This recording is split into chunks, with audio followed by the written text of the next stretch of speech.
الرحمن السلام علیکم پاکستان ناظرین، آپ دیکھ رہے ہیں 94 نیوز چینل اور میں ہوں آپ کا میزبان احمد محمود۔ ناظرین، آج میں کیپٹل آف پاکستان اسلام آباد میں موجود ہوں۔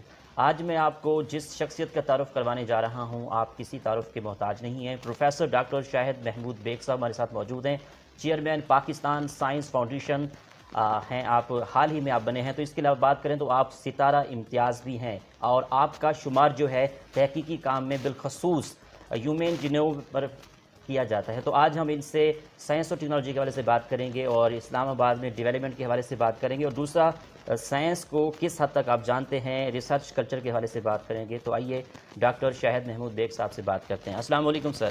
جی وعلیکم السلام۔ کیسے ہیں آپ؟ شکر اللہ کا، آپ ٹھیک ہیں؟ میں بالکل ٹھیک، تھینک یو ویری مچ جناب، آپ نے ہمیں ٹائم دیا۔ شکریہ آپ کے آنے کا۔ سر، سب سے پہلے تو ہم تعلیم کے حوالے سے بات کریں تو دنیا کے اندر جتنے لوگوں نے کامیابی حاصل کی ہے تعلیم کی وجہ سے ہی کی ہے۔ تو سر، ہم یہ جاننا چاہیں گے کہ آپ نے اپنی ابتدائی تعلیم کہاں سے حاصل کی، آپ کا تعلیمی سفر کیسے رہا؟ جی شکریہ۔ میرا تعلیمی سفر، کیونکہ میں راولپنڈی میں پیدا ہوا تو QB اسٹورز ضلع کا سب سے بڑا kid store, fashionable range of baby garments, perfect range of ladies dresses with modern trends, complete range in ladies innerwear, cosmetics and shoes for all. QB Stores, King Road, Chowk Mandi, Bahauddin. QB Stores ضلع کا سب سے بڑا kid store, fashionable range of baby garments, perfect range of ladies dresses with modern trends, complete range in ladies innerwear, cosmetics and shoes for all. QB Stores, King Road, Chowk Mandi, Bahauddin. QB Stores ضلع کا سب سے بڑا kid store, fashionable range of baby garments, perfect range of ladies dresses with modern trends, complete range in ladies innerwear, cosmetics and shoes for all. QB Stores, King Road, Chowk Mandi, Bahauddin.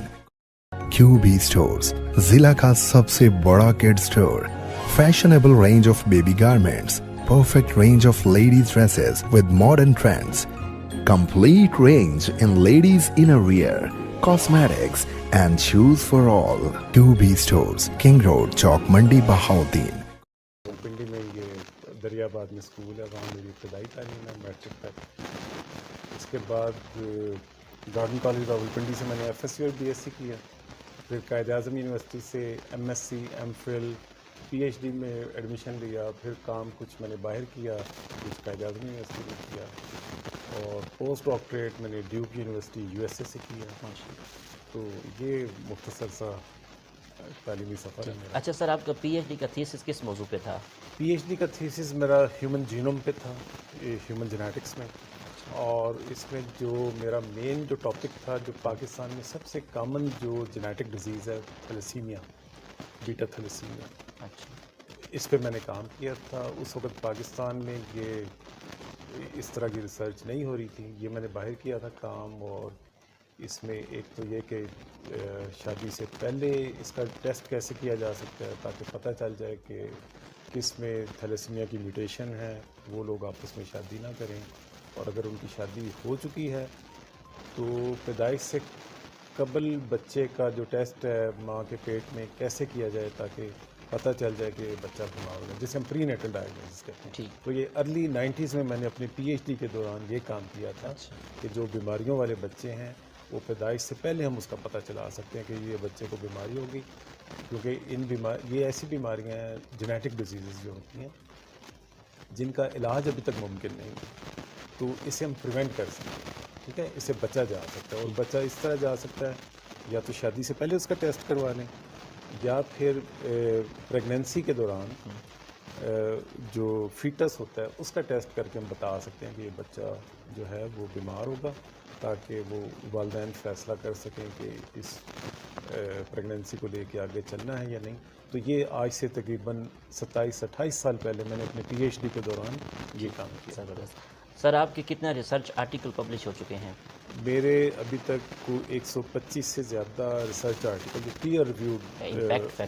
Impact factor میرا 550 ہے، اچھا، ماشاء 550 سے زیادہ ہے، اور اس میں جو کوئی 8 یا 9 پیپرز ہیں جو کہ نیچر سیریز میں پبلش ہوئے ہیں۔ ایک نیچر نیورو سائنس میں میرا فرسٹ آتھر پیپر ہے، اور باقی نیچر جینیٹکس میں، نیچر کمیونیکیشن میں میرے اور پیپرز ہیں جس میں میں کورسپونڈنگ آتھر ہوں یا سینئر آتھر ہوں.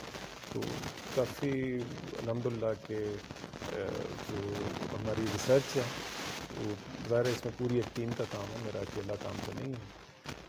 تو یہ بڑے اچھے جرنل جو بڑے ہائی کوالٹی کے ہائی امپیکٹ فیکٹر جرنلز ہیں اس میں میری پبلیکیشن جو ہیں وہ پبلش ہوئی. ٹھیک سر، آپ کے اندر کتنا اسٹوڈنٹس ایم فل اور پی ایچ ڈی سپر بھی نامزدگی کر چکے ہوں؟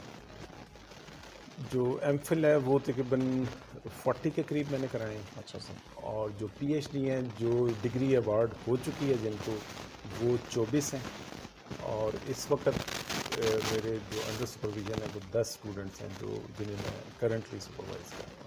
ٹھیک سر، کانفرنس کے حوالے سے بات کریں تو آپ کتنا انٹرنیشنل اور نیشنل کانفرنس میں پارٹیسپیٹ کر چکے ہیں، اپنے کالم پڑھ چکے ہیں اب؟ میں نے کوئی میرا خیال ہے کہ 100 سے زیادہ انٹرنیشنل کانفرنسز میں نے اپنے ریسرچ جو ہے پریزنٹ کی ہے. اچھا سر. اس میں بہت سارے تو انوائٹڈ لیکچرز ہیں.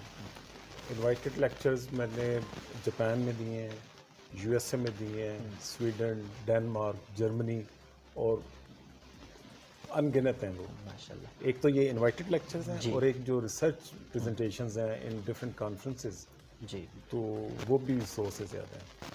تو الحمدللہ میرا کافی انٹرنیشنل ایکسپوجر ہے. کلیبریشنز ہیں میری ابھی تک آن گوئنگ ہیں، Sweden, Denmark, Germany, you S a, France, Switzerland, صحیح. چائنا، جاپان، ان کے ساتھ ہمارے جوائنٹ پروجیکٹس ہیں، اور ہم فنڈنگ بھی شیئر کرتے ہیں. اپنے ریسرچ آئیڈیاز جو ہیں، میرے جو ریسرچرز ہیں پی ایچ ڈی کے اسٹوڈنٹس وہ ان کنٹریز میں کام کرتے ہیں. جب پی ایچ ڈی کمپلیٹ ہو جاتی ہے تو اس کے بعد وہ انہی یونیورسٹیز میں ایز اے پوسٹ ڈاک کام کر رہے ہیں. کچھ جو لوگ ہیں وہ وہاں پہ ایز اے گروپ لیڈر کام کر رہے ہیں. تو ان کے ساتھ بڑا اچھا میرا انٹریکشن ہے، اور کافی اچھے ہمارے پروجیکٹس ان کے ساتھ ابھی بھی چل رہے ہیں، اور کچھ جو ہے وہ کمپلیٹ ہو چکے ہیں. ٹھیک سر، اگر ہم ریسرچ کلچر کے حوالے سے بات کریں تو آپ فارن کنٹری کی وزٹ کر چکے ہیں، کالم پڑھ چکے ہیں، تو پاکستان کے ریسرچ کلچر کو کس طرح امپروو کیا جا سکتا ہے؟ ایز ایکسپرٹس آپ کیا کہیں گے؟ ہاں جی، بڑا اچھا سوال ہے آپ کا.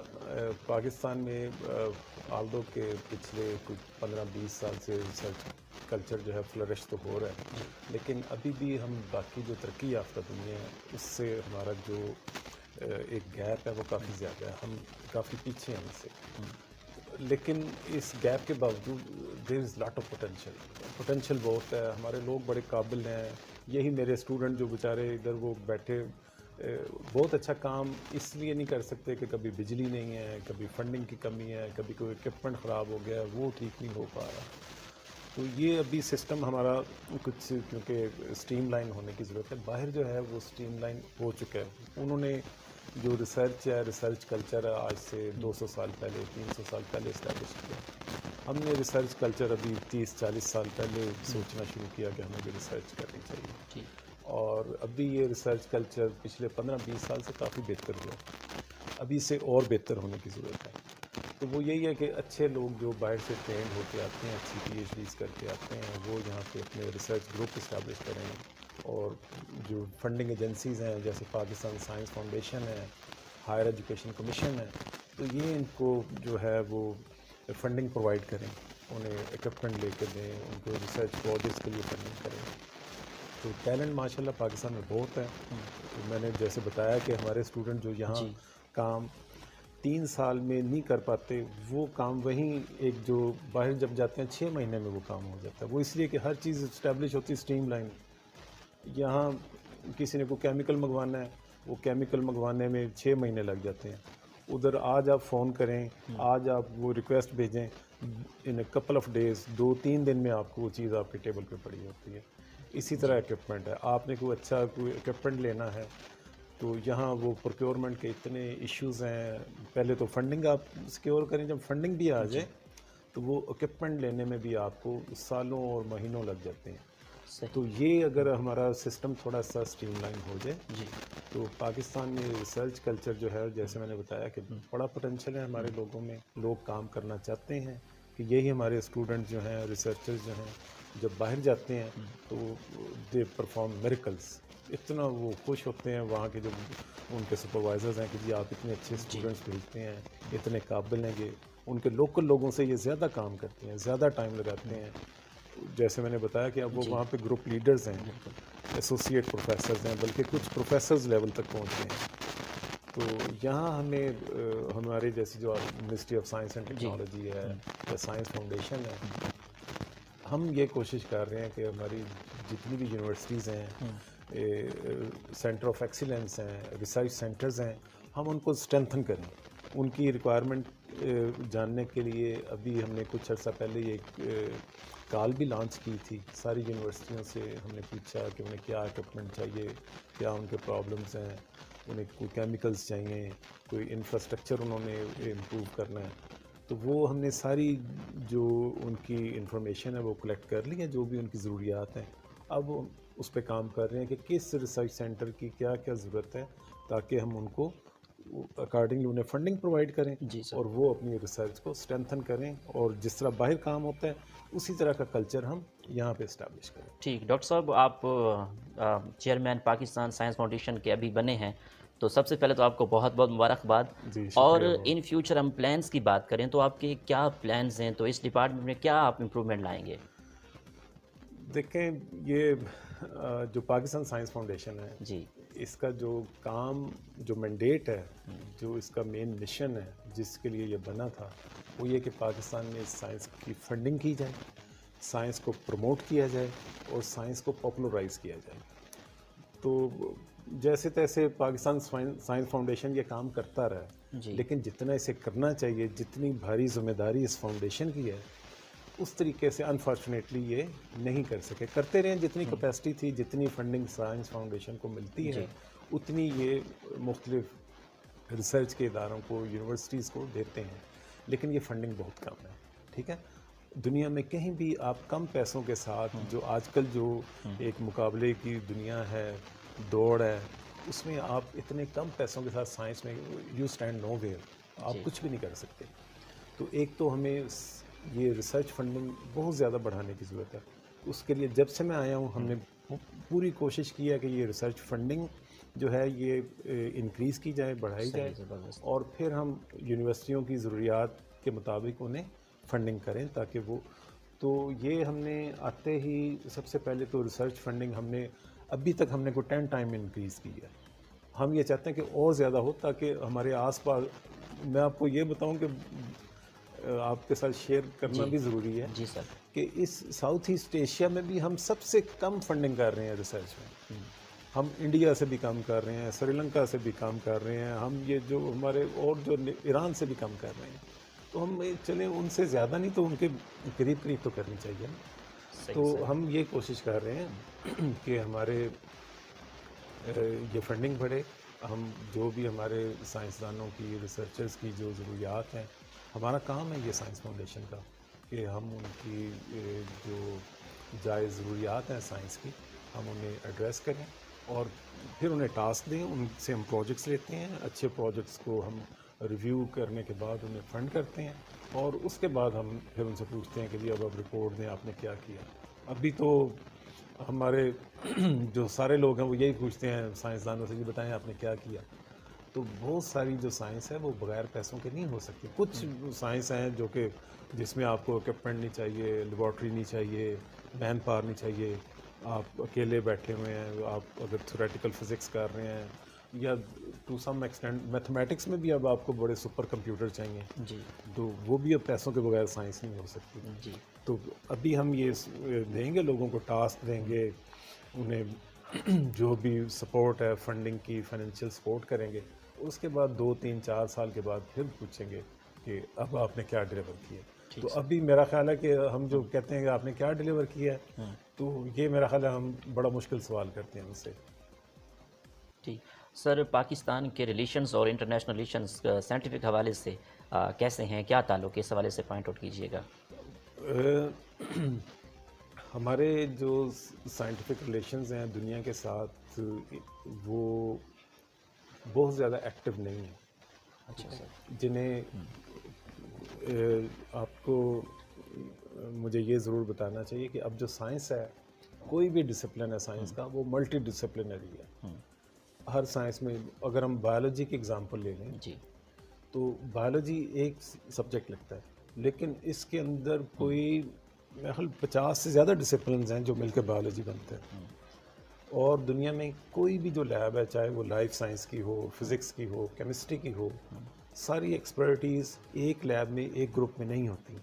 آپ نے دوسرے گروپس کے ساتھ ڈسکس کرنا ہوتا ہے، شیئر کرنا ہوتا ہے. ان کی جو ایکسپرٹیز ہے کچھ آپ نے دینی ہوتی ہے، کچھ ان سے لینی. اسے ہم کولیبریٹو ریسرچ کہتے ہیں. صحیح. ساری دنیا میں ایسے ہی ہوتا ہے. اگر آپ کی یونیورسٹی میں ایک ایکسپرٹیز ہے، دوسری یونیورسٹی میں دوسری ایکسپرٹیز ہے، آپ اس کو شیئر کر کے ایک اچھا پروجیکٹ، اچھی ایک کو پروڈکٹ یا کوئی ریسرچ پروجیکٹ وہ کرتے ہیں.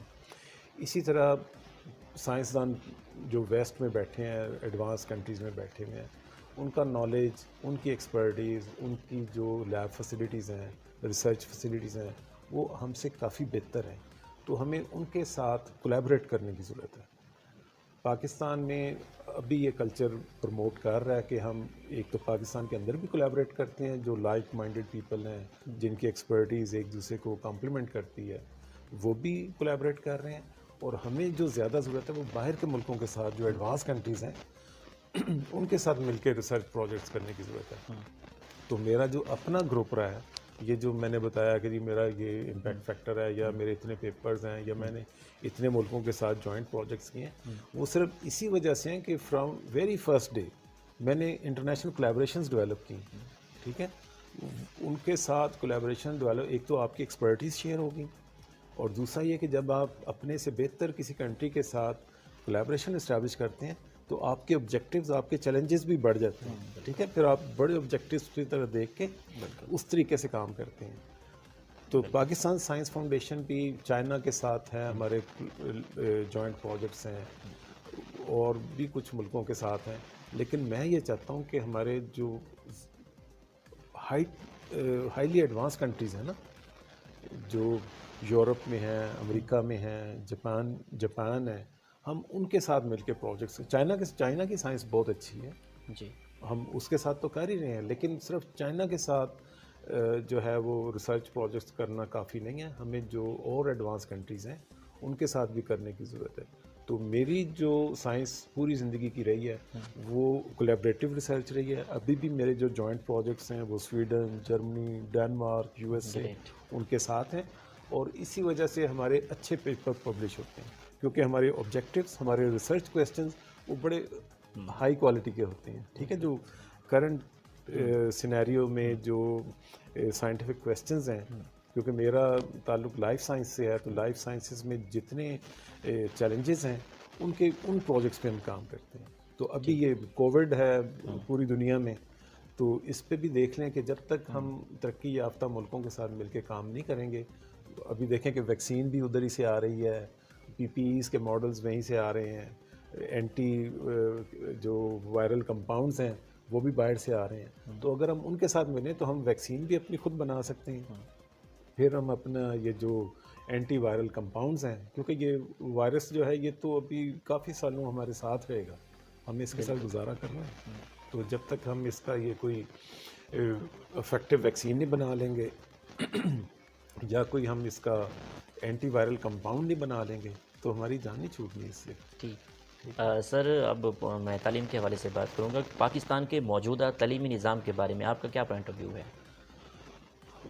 موجودہ تعلیمی نظام بھی ہمیں دیکھیں، ہم یہ تو ایک بات ہے کہ there is a room for improvement, always there is a room, ہمیشہ اس میں بہتری کی گنجائش ہوتی ہے.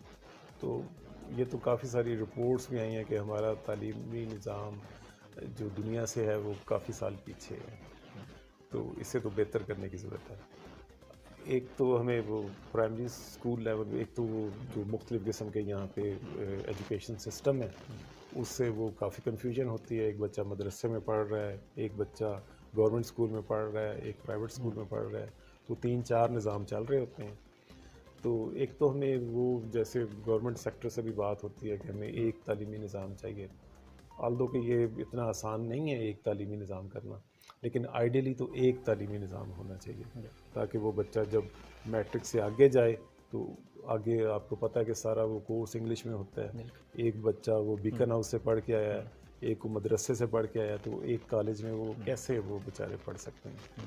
تو ہمیں ایک تو بالکل ہماری جو پرائمری ایجوکیشن ہے نا, وہاں سے ہمیں ضرورت ہے کہ اس میں کوئی اچھی تبدیلیاں ہوں.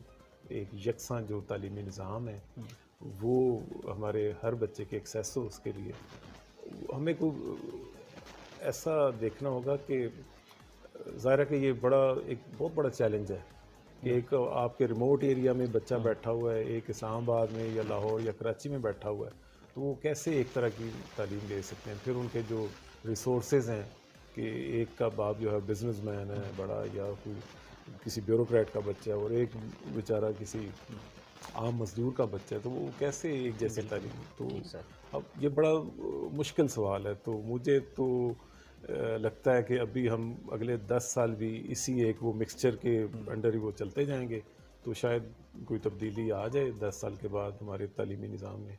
تو ابھی ہماری اتنی بڑی پاپولیشن ہے اور ہمارے ریسورسز بھی بڑے کم ہیں, تو لیکن ہمیں اچھی امید رکھنی چاہیے کہ یہ موجودہ حکومت کوشش تو بہت کر رہی ہے, باتیں تو کرتے ہیں کہ وہ ایک یکساں تعلیمی نظام ہم دیں گے, لیکن صرف باتیں کرنے کی حد تک تو یہ نہیں ٹھیک ہوگا جب تک کوئی عملی طور پہ کوئی اقدامات نہ کیے جائیں. صحیح, ٹھیک سر. پاکستان کا بہت بڑا ایگزام سی ایس ایس کی تیاری کرنے کے لیے کس طرح کی تیاری کرنی چاہیے؟ ایز اے ایکسپرٹس آپ ہیں تو آپ اس بارے میں کیا کہیں گے؟ نہیں, میں سی ایس ایس کا تو خیر ایکسپرٹ نہیں ہوں.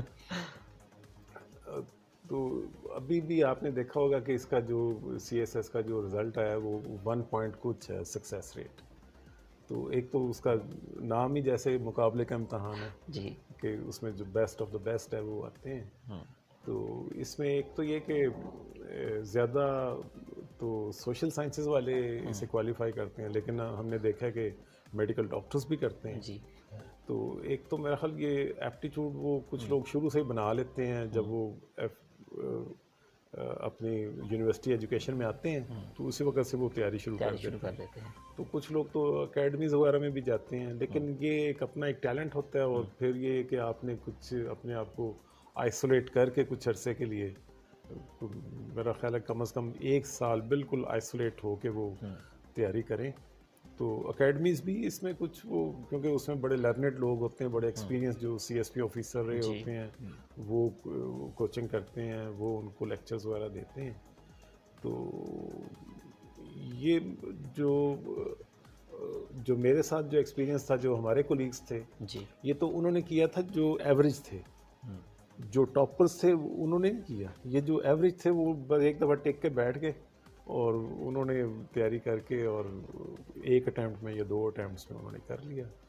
تو یہی ہے کہ وہ 1 سال وہ صحیح ٹکا کے جیسے کہتے ہیں نا پڑھائی کریں, تیاری کریں. ہاں سر, ادب کے حوالے سے بات کریں تو ادب سے آپ کو کس حد تک لگاؤ ہے؟ شاعری سے کتنا لگاؤ ہے؟ شاعری سے تو لگاؤ پہلے تو خیر بہت تھا, اب وہ آہستہ آہستہ کیونکہ وہ سائنس میں ہم اتنا زیادہ ایبزارب ہو گئے کہ سنتا ہوں, پڑھ بھی لیتا ہوں جب موقع ملتا ہے. تو وہ تو ظاہر ہے ایز اے ہیومن ہر ایک کو ہوتا ہے لگاؤ. فیوریٹ رائٹر شاعری میں کون ہے آپ کے؟ شاعری میں نے فراز کو کافی پڑھا ہے, پھر پروین شاکر کو بھی کافی, فیض کو بھی, ان کا بھی شاعری ظاہر کمال کی شاعری ہے. کوئی شعر یاد آ رہا ہو تو آپ کو؟ شعر ہاں آ جاتے ہیں یاد آ بھی جاتے ہیں. تو وہ ایک تو وہ فراز کا شعر ہے نا کہ اب اور کیا کسی سے مراسم بڑھائیں ہم. واہ واہ, کیا بات ہے. یہ بھی بہت ہے تجھ کو اگر بھول جائیں ہم. ماشاء اللہ, زبردست, کیا کہنے. تو اس طرح کے شعر جو ہیں مجھے کافی پڑھتا بھی رہا ہوں. یاد کتابیں کس قسم کی پڑھتے ہیں آپ؟ کتابیں اب تو زیادہ سائنس کی ہی پڑھتا ہوں. اچھا. یونیورسٹی تک جب تھا تو پھر وہ سائنس فکشن بھی پڑھتا تھا. ابھی بھی سائنس فکشن ہی پڑھتا ہوں زیادہ. یونیورسٹی کی حد تک لٹریچر بھی پڑھ لیتے تھے, لیکن اب پچھلے بہت سالوں سے سائنس اور سائنس فکشن.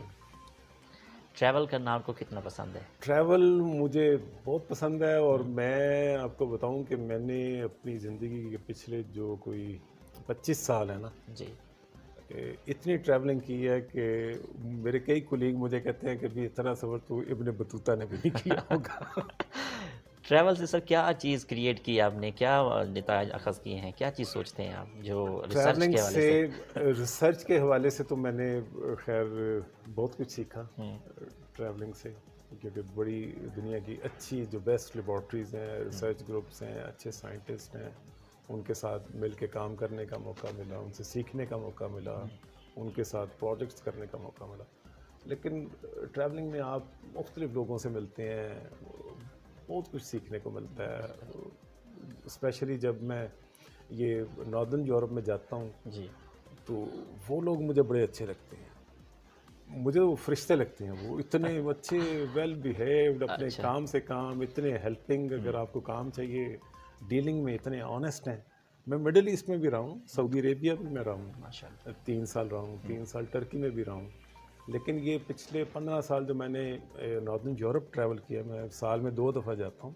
ان یونیورسٹیز میں میں وزٹنگ پروفیسر ہوں، یہ سویڈن اپسالا یونیورسٹی میں وزٹنگ پروفیسر ہوں، زبردست۔ یہ یونیورسٹی آف کوپن ہیگن میں، اور کلون یونیورسٹی میں، یہاں پہ میں وزٹنگ پروفیسر ہوں۔ اور ان لوگوں سے میں نے بہت سیکھا ہے، بہت آنیسٹ، ٹھیک ہے، کرپشن وہاں زیرو کرپشن ہے، اچھا کوئی کرپشن نہیں ہے، وہ ٹرسٹ کرتے ہیں پروفیسر پہ۔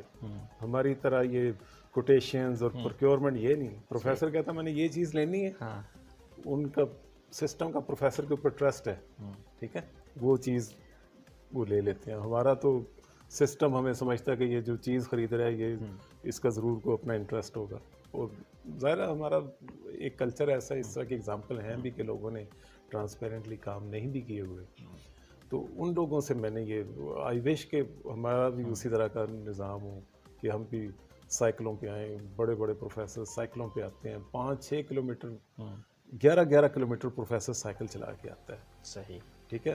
ہم کہتے ہیں ادھر برف پڑتی ہے، یہ وہ برف میں بھی کبھی ایسا ہو کہ اتنی برف پڑ گئی ہے کہ وہ سائیکل نہیں چلا سکتا، تو وہ گاڑی میں پھر بھی اس نے سائیکل پیچھے رکھی ہوتی ہے گاڑی کے، کہ اگر وہ واپسی پہ ٹھیک ہے تو اس نے وہ گاڑی آفس میں چھوڑ دینی ہے، سائیکل پہ چلے جانا۔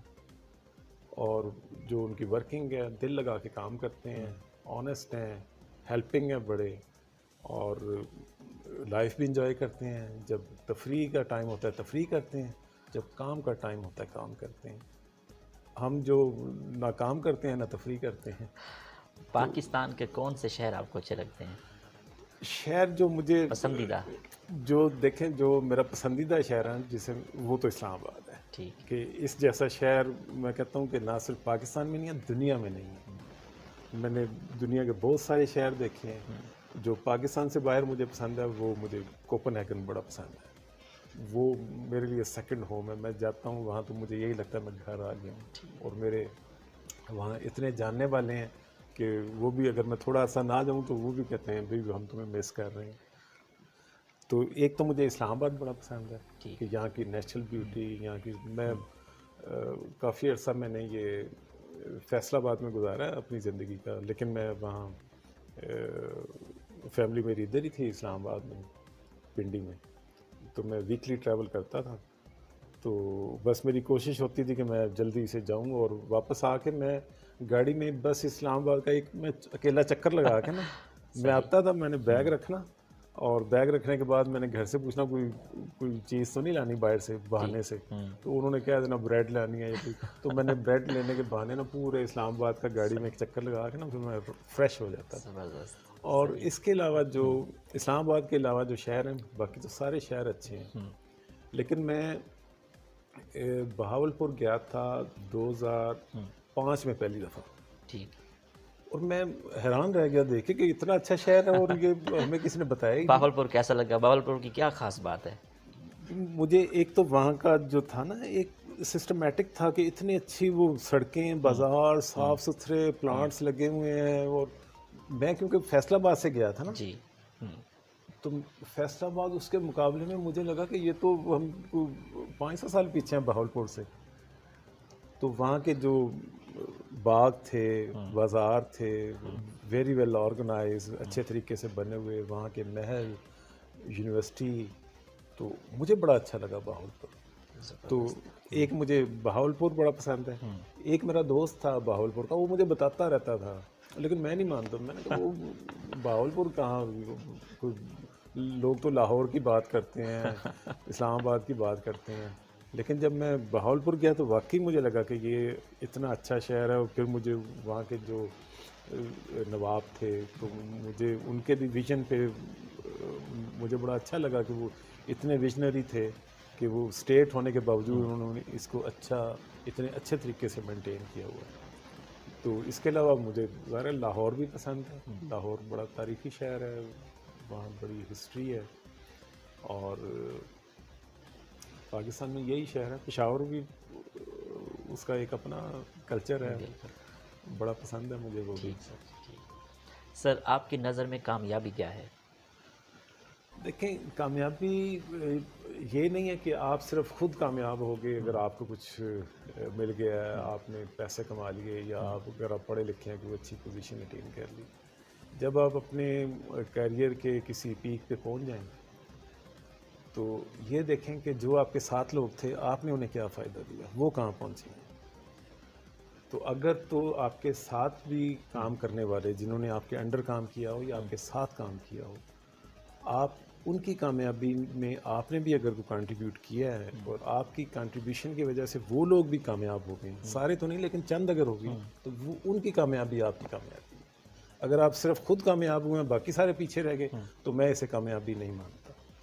جو لوگ آپ کے ساتھ تھے، آپ کی ٹیم کا حصہ تھے، کیونکہ میں ایک سائنٹسٹ ہوں، پروفیسر ہوں، تو میرے ساتھ بے شمار لوگوں نے کام کیا ہے. اگر میرے ساتھ کام کرنے والا یا میرا اسٹوڈنٹ یا میرا کولیگ وہ ترقی نہیں کر سکا تو وہ میرا فیلیور ہے، وہ میری ناکامی ہے. اگر وہ کامیاب ہوئے ہیں اور میں نے اگر ان کی کوئی ٹریننگ کی ہے، کوئی کنٹریبیوٹ کیا ہے انٹلیکچولی یا ان اینی وے، تو پھر میں سمجھتا ہوں کہ یہ کامیابی ہے. جو آپ کے ساتھ ہیں اگر وہ کامیاب ہوئے ہیں تو یہ کامیابی. آپ کی اس کامیابی کے سفر میں دوستوں کا، اساتذہ کا کتنا ساتھ رہا، اور آپ کے بیسٹ ٹیچر کون ہیں؟ دیکھیں، میرے جو بیسٹ ٹیچر ہیں، ایک تو یہ کہ میری کامیابی میں میرے دوستوں کا بھی بڑا رول ہے. میرے بے شمار دوست ہیں، بہت دوست ہیں، ابھی بھی ہیں. اچھا، ٹھیک ہے، میں بڑا سوشل آدمی ہوں. پھر میرے جو کلیگز ہیں ان کا بھی رول ہے. اور اس کے علاوہ جو میرے اسٹوڈنٹس ہیں نا، ان کا بڑا رول ہے. یہ میں آپ کو بڑی انٹرسٹنگ چیز بتاتا ہوں کہ بہت سارے پروفیسرز کے پروفیسر بننے میں یا ان کی کامیابی میں کسی ایک اسٹوڈنٹ کا رول ہوتا ہے. اور اگر آپ سمجھتے ہیں کہ میں کامیاب ہوں، میں آج پاکستان سائنس فاؤنڈیشن کا چیئرمین بن گیا ہوں، ظاہر میں سمجھتا ہوں یہ بھی ایک اچیومنٹ ہے. تو اس میں میرے اسٹوڈنٹس کا بڑا رول ہے. اچھا، میرے جو ہمارے اچھی پبلیکیشنز ہیں، کیونکہ ایک سائنٹسٹ کا یہی ہوتا ہے نا، کوئی اچھی پبلیکیشن ہوگی، اچھا تھیسز آ گیا، آپ کی سائنس پاپولر ہوگی، یہی کا. تو اس سائنس میں جتنا میری رہنمائی یا میری مینٹورشپ شامل ہے، اتنا ہی میرے اسٹوڈنٹس کا، میری ٹیم کا اس میں کنٹریبیوشن شامل ہے.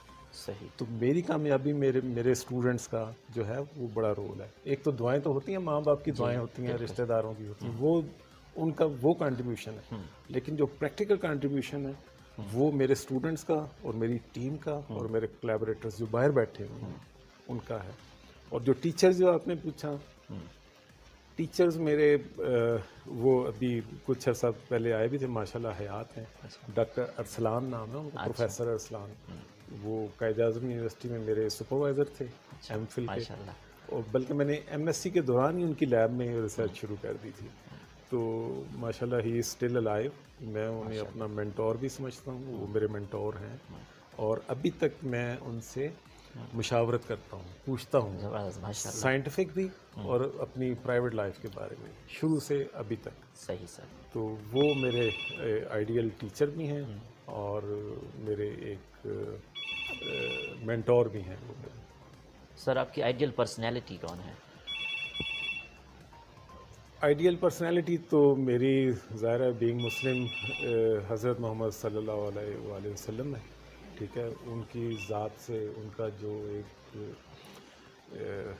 ان کی جو ایک حیات مبارکہ ہے اس سے میں بہت گائیڈنس لیتا ہوں کہ وہ کیسے وہ ڈیل کرتے تھے لوگوں کو, کیسے بیہیو کرتے تھے, جو ان کا ایک نظام حیات تھا, طریقہ حیات تھا, تو وہ میرے لیے آئیڈیل ہے. ٹھیک سر, آخر میں سننے والوں کو, دیکھنے والوں کو, عوام کو کیا پیغام دیں گے آپ؟ پیغام بس یہی ہے کہ ہمیں نا امید نہیں ہونا چاہیے. ٹھیک ہے, ہمارا انشاءاللہ جو پاکستان کا جو مستقبل ہے, پاکستانی عوام کا جو مستقبل ہے, وہ بڑا روشن ہے اور بڑے اچھے دن آنے والے ہیں. یہ مشکلیں تو آتی ہیں, ٹھیک ہے, ایک تو ویسے ہی ہمارے کچھ پاکستان کے مالی حالات اچھے نہیں تھے, پھر ہماری سیکورٹی جو ہے وہ ہم ایسی جگہ پہ ہیں کہ کبھی افغانستان, کبھی انڈیا, کبھی کچھ, کبھی انٹرنل کوئی ایشوز ہو جاتے ہیں, تو ہمیں اس سے گھبرانا نہیں چاہیے. ٹھیک ہے, قوموں پہ آتے ہیں مشکل ٹائم, اور اوپر سے یہ کووڈ آ گیا, یہ ہر پوری دنیا میں ہی آیا, لیکن شکر ہے کہ اتنی تباہی نہیں ہوئی جتنی کہ کچھ اور ملکوں میں ہوئی. وہ اللہ کرے کہ یہ گزر جائے. تو میرا یہی پیغام ہے کہ مایوس نہیں ہونا. مایوسی گناہ ہے بالکل, میں کبھی مایوس نہیں ہوا. جتنے مرضی مشکل حالات ہوں, اچھے دن ضرور آتے ہیں اور انشاءاللہ ضرور آئیں گے. ہمیں بڑا پر امید رہنا چاہیے.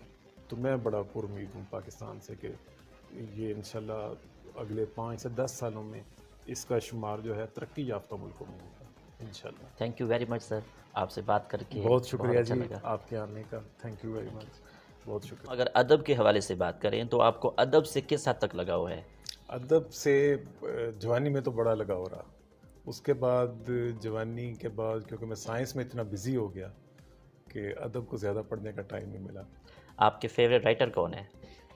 فیوریٹ رائٹر میں شاعروں میں مجھے جو ہے احمد فراز کو میں نے بہت پڑھا ہے, ٹھیک ہے, اور فیض کو بھی پڑھا ہے. ٹھیک ہے, لے آئیں. اچھا سر, میں یہ جیسے جی تو ناظرین, آپ نے آج کی شخصیت پروگرام سنا. اسی کے ساتھ احمد محمود کو اجازت دیجیے. اللہ حافظ, اللہ نگہبان. پاکستان زندہ باد. کیا آپ اپنے گھر کی خوبصورتی کے لیے ایک اچھے پینٹ کی تلاش میں ہیں؟ تو آئیے اور ہمارا ساتھ بن جائیے. ہم گھروں کو سجاتے ہیں رنگوں سے اور ساتھ نبھاتے ہیں زندگی بھر کا. سپر لیک پینٹس, رنگوں کے شیڈز کی وسیع تر رینج کے ساتھ ہمارے رنگ خوبصورتی اور معیار میں سب سے آگے. ایک بار لگے تو سالوں تک چلے. برٹش سٹینڈرڈ کے عین مطابق انڈسٹریل پینٹ میں سب سے مشہور نام سپر لیک پینٹس. اسی لیے تو ہم کہتے ہیں رنگوں کا بادشاہ. بلال پینٹ ہاؤس, نسٹ total pump, Bhalia road, Mandi Bahauddin. 0546 500 851.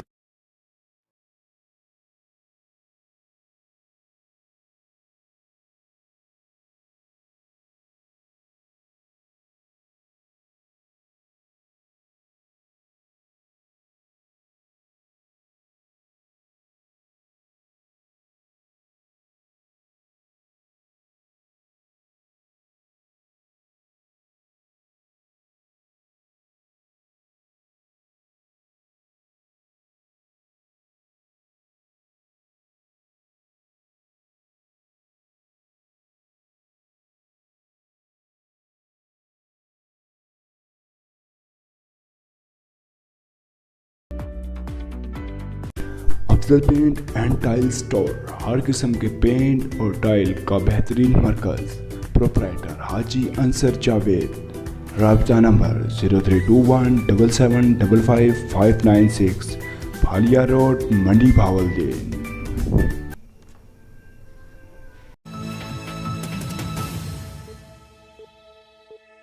QB Stores, ضلع کا سب سے بڑا kid store.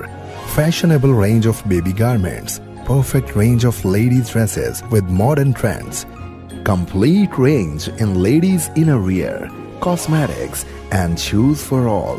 QB Stores, King Road, Chowk Mandi, Bahauddin.